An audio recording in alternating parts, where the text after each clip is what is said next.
Hello guys, in this video I'm going to show you how to replace a sticker layer in Filmora. The first thing you need to do is enter the app.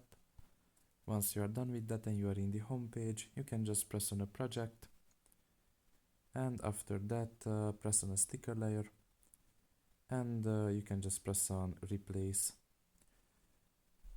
and you can replace it with a sticker layer here. You can find one in one of these sections for free.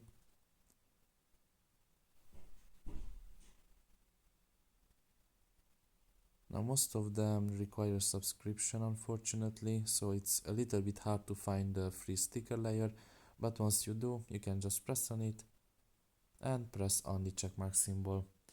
And as you can see, the sticker layer will be replaced with the one that you have selected. Now this one is not very visible, it's basically an arrow, but I think it kind of has the same color as my project, but it's visible somewhat, as you can see.